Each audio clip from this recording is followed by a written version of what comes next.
রত্না, তুমি তো শুধু আমার আমার ননদ নও, তুমি আমার বন্ধু, আমার সমস্ত লড়াইয়ে পাশে থাকার বন্ধু।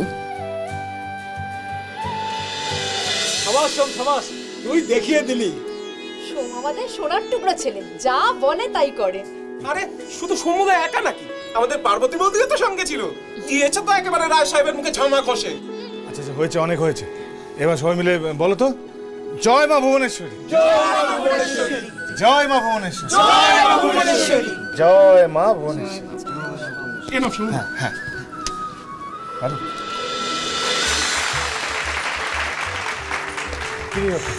তুই বললি কেন? আরে বস বস। দাদামণি, হ্যাঁ, তোমার পা একবার ছুতে দাও, একবার প্রণাম করতে দাও।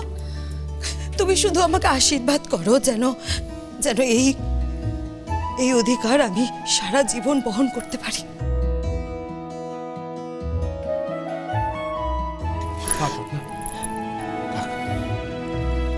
কি করছিস? কেন পাহাড় দিবি রে? হ্যাঁ, আমার রত্ন আমার বুকে আছে। আমার বোনেরা হলো আমার এক একটা পাঁজরের হার, বুঝতে পেরেছেন? যা যা গিয়ে বস বস। দাদামণি, আমি যতবার লড়তে আমার পিঠ ঠেকে গেছে দেওয়ালে, তুমি ততবার তুমি আমাকে জিতিয়েছো।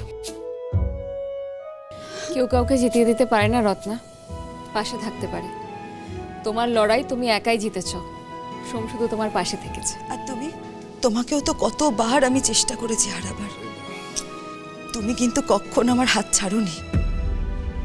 এমনকি এই লড়াইতেও তুমি আমার পাশে ছিলে, তাই না? রত্না দেখো, আজকের দিনে দাঁড়িয়ে তুমি যদি এসব কথা বলো না, আমি কিন্তু একদম রেগে গিয়ে চলে যাব এখান থেকে, বলছি। হ্যাঁ রত্না, তুমি তো শুধু আমার ননদ নও, তুমি আমার বন্ধু, আমার সমস্ত লড়াইয়ে পাশে থাকার বন্ধু। আমি জানি আমার বোন সেই সমস্ত বাধা বিপত্তি অতিক্রম করবে, ঠিক কাটিয়ে ফেলবে, আমি জানি। আরে সোমেশ্বর দত্তের বোন, ও সব বোনেরাই তাই পারে, ও তাই পারবে।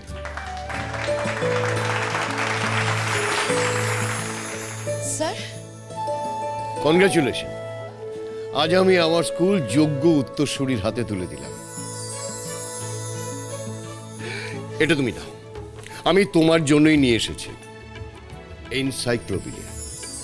আমার বাবা আমাকে দিয়েছিলেন, আজ আমি এটা তোমার হাতে তুলে দিতে চাই।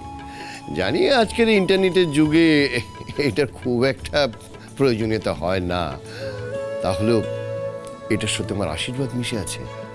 তুমি নেবে না মা? কি কথা বলছেন স্যার আপনি? অবশ্যই, দু হাত পেতে নেব।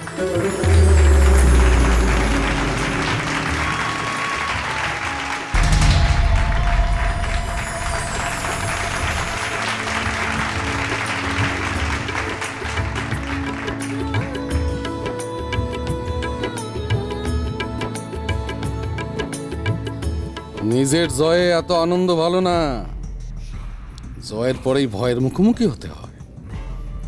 সময় আসছে, ভয়ে আতঙ্কে প্রতিটা মুহূর্তে মরার জন্য তৈরি হয়। আমি হেরে গেছি, তো মরে যাইনি।